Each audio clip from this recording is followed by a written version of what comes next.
So, grid references. Well, we do have to be aware of them.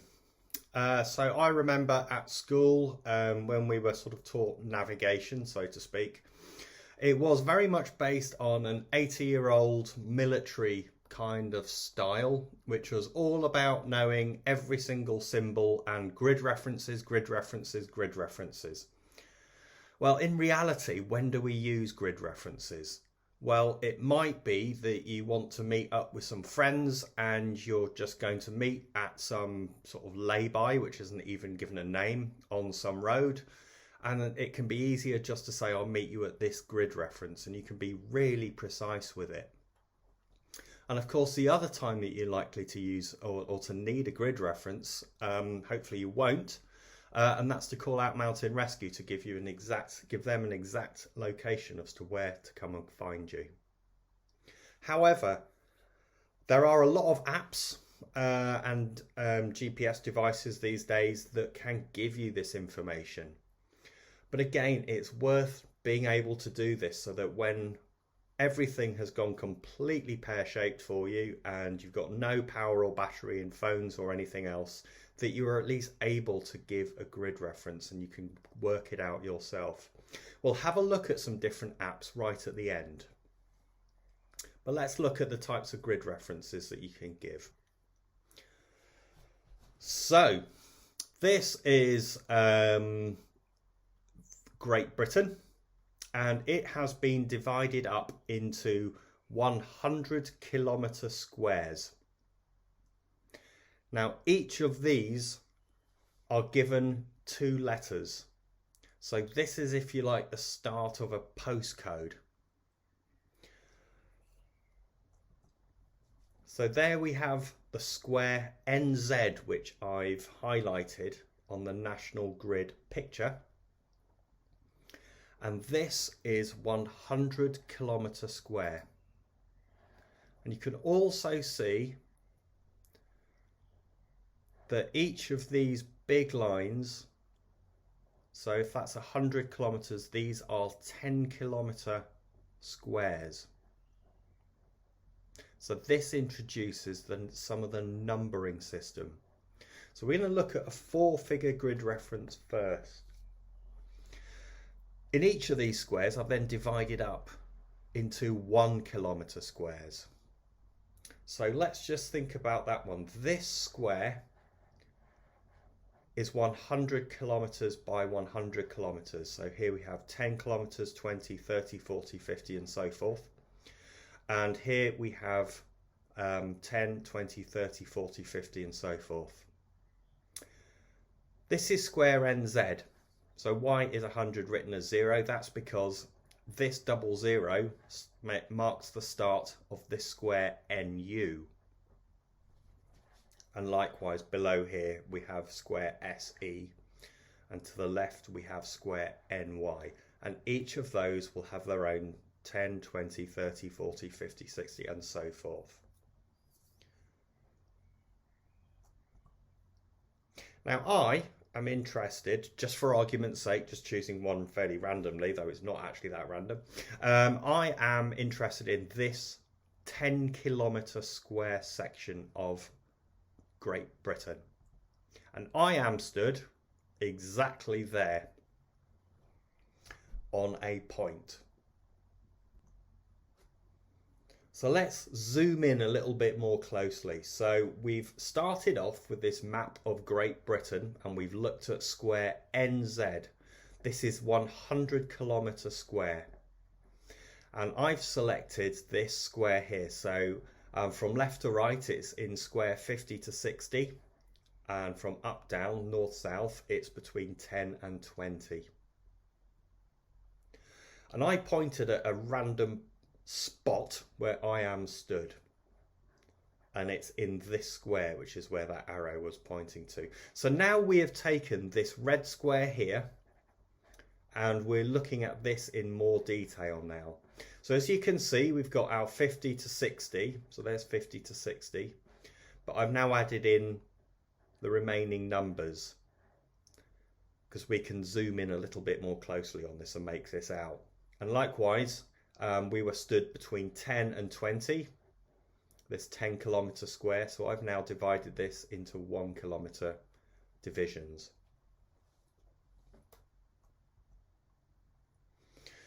Bit of terminology. So left to right, we call it eastings. You are moving east. Now, I'm somewhere in this square, and I cannot get to line 58 without hitting myself. So I jump back to 57. So we read the eastings first. And when we go north on the other side, I cannot get, I'm in this square, remember, I cannot get to line 13 without hitting myself. So I jump back to 12. So the place we want to find will be in the square. So we first read the eastings along from left to right. And in this example, you cannot reach 58 without hitting your place of interest. In other words, me in this case. So you go back to the last number. This, in this example, is 57, as we saw there. We then read the northings in the same way, but reading up. So we cannot get to 13 without whacking ourselves. So therefore we return back to square 12. So the 4-figure grid reference, and this is actually Rosebery Topping, where we're going to be visiting on the North York Moors, a 4-figure grid reference, so this is a 1-kilometre square section, is NZ 5712. So we are somewhere within this square kilometre. Now, if you were to contact Mountain Rescue, they would be able to find you, so they would know which square kilometre you're in, but it may take them quite a long time to find you. That's 1 kilometre square is still quite a big distance. So let's be more precise about this. So here we have a map. This is the area that we're going to be exploring when we meet for the practical course. Here we have the summit of Rosebery Topping. This sort of blue circular sort of thing tells you that we've got 360-degree viewpoint from here. So you'll see these elsewhere, they may not be full 360 degrees. It's quite a cunning little clever thing on Ordnance Survey maps, just to tell you where you've got that range of epic view. Now, okay, there's a lot of clutter and information going on here. So we're stood there, just in case you really haven't noticed. And I'm going to draw in our grid lines and add the numbers. So this is the same as before, if you remember. So here is our summit, and there is our line 57, and we cannot get to 58 without hitting ourselves. So we drop back to 57. And on our northings, we cannot get to line 13 without hitting ourselves, hitting the summit of Rosebery Topping. So we drop back to 12, and that gives us our 4-figure grid reference. For the 6, okay, it's exactly the same principle, but we just need to add another digit to be more precise. And here is where our Roma scales become extremely useful. So they have been put on this particular top right corner of your compass for a reason. Now we need to just remember which scale map we are using. So the map I've given you there, and that we'll be primarily using, is a 1 to 25,000 scale. So you just need to remember which one you're using. So we know on our 4-figure, we are within that 1 square kilometre of NZ 5712, and that will tell Mountain Rescue that we are somewhere here. Now there's an entire woodland there to try and search through, so that's a lot of area for them. So we line up our compass in this square 5712. So this is why it is on the top right hand side of your compass. And then we can put that corner to where we are. If you're going to question how do you actually really know where you are, well, you've been on the course, or you will have been on the course, and that is really what the point of the course is. We'll teach you to be able to know exactly where you are at all times. So we know where we are, and we now just literally read off. So nearest number, so you might round up or down. At this kind of level, it's, you are now narrowing things down into a 10-meter square, so you can be as accurate as you like, but roughly that hits where the 9 is. And on our northings, the 6 crosses this grid line. So our 6-figure grid reference for the summit of Rosebery Topping is NZ 579. So here we have 57, and then we add that 9. 1, 2, 6. So here's our 12 line, and we add 6 to that. 1, 2, 6. Now, it is really important to include the 2 letters, because there will be a 579126 in this square, in this square, in SU, in TM, NM. So that is the postcode that we're then adding. And the numbers tell us within that 100 square kilometre box exactly where we are. So the letters tell us which box we happen to be in.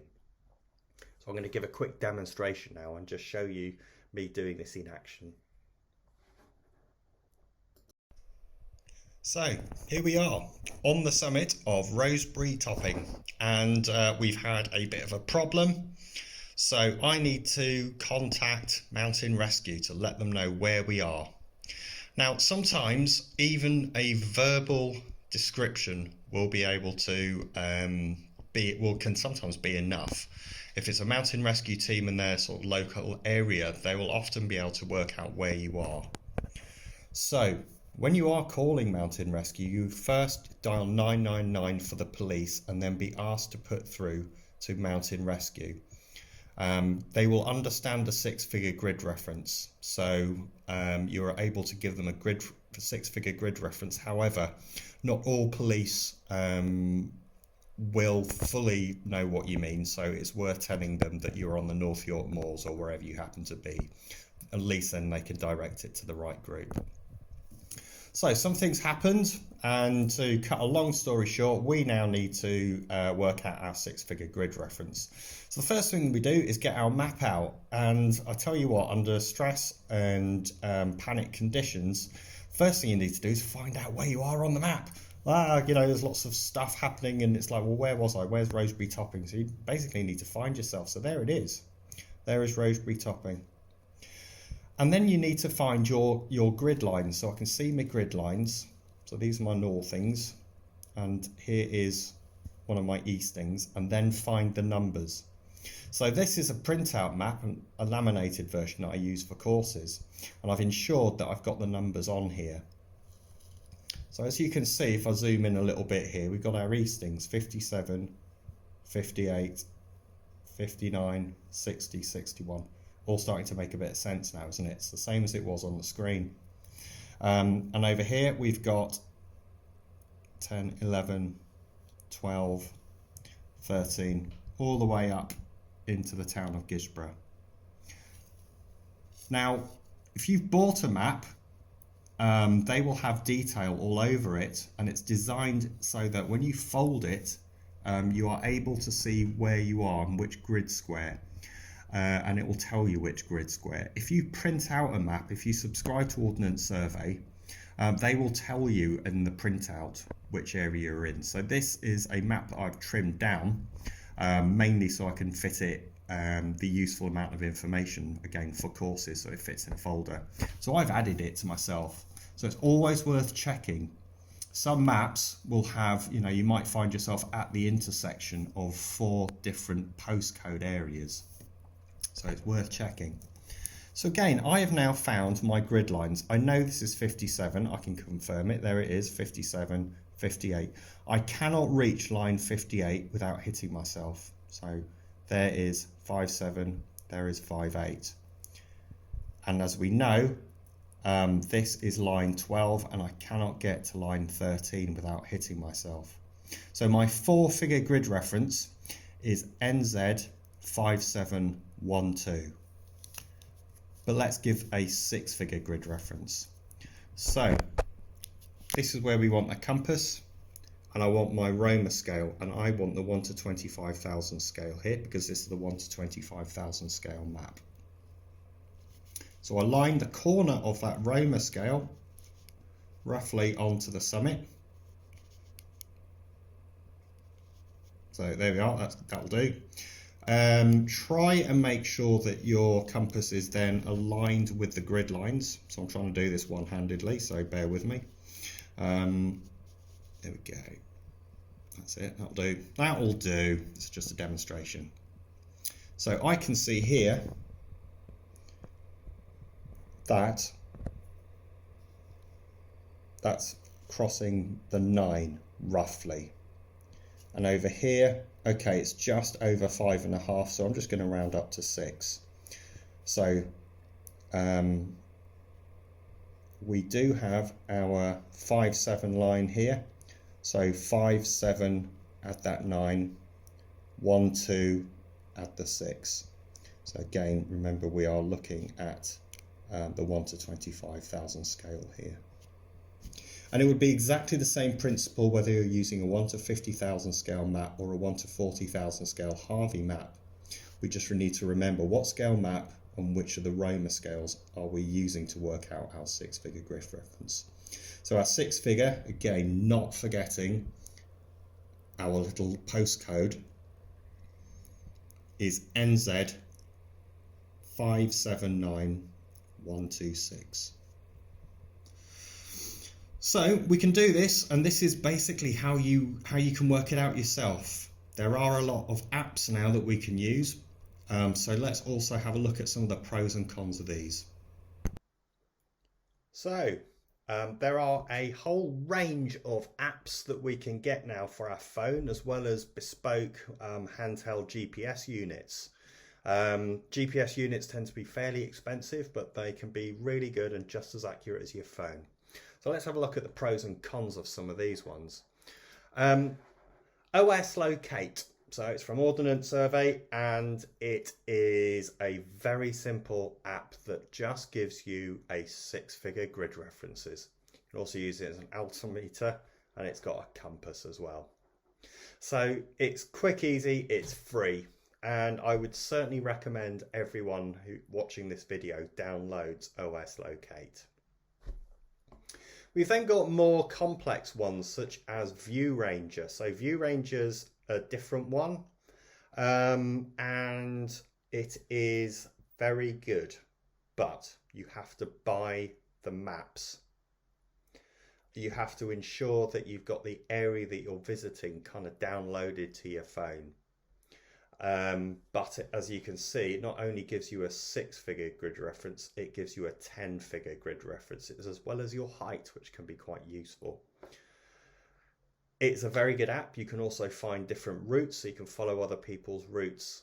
But again, nothing really beats at least being aware at all times of where you are. But it can give you a spot location. It can give you your grid reference and show you where you are on the map. OS Maps, again, if you subscribe to their service, which I've mentioned in a previous video, you can download their app, log in with your login details, and you will have all of those maps on your phone. And that can again be really useful. However, it doesn't appear to be able to give you a grid reference anywhere, and I've searched around for it. So again, you can spot where you are, but it won't give you a grid reference. You've also got Memory Map. That's another one. Again, you'd have to buy the map separately, so it's worth sort of thinking about what am I going to need. It won't give you the grid reference, but just like OS Maps View Ranger, it will give you a load of routes that other people have uploaded to it that you can then follow. But again, you have to buy those maps. But it does have a desktop version for your computer, so you can print maps. So with OS and Memory Map, you can print maps from your computer onto a bit of an A4, which is great. So there's another one recently, which has kind of appeared. It's What 3 Words.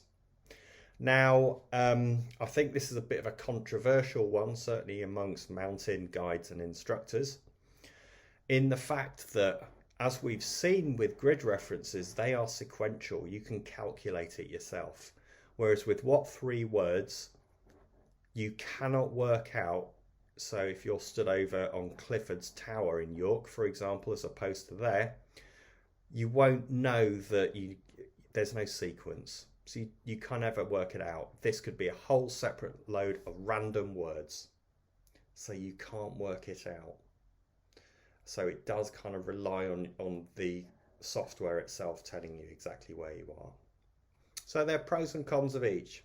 Again, if you are going to get anything, having the ability to print your own map and use it out in the field with a compass properly, as well as have it as a backup on your phone, OS Maps is probably going to be the best one for you. And you can link that up then with its OS Locate should you need to have that 6-figure grid reference for you. So there we have it. That's grid references.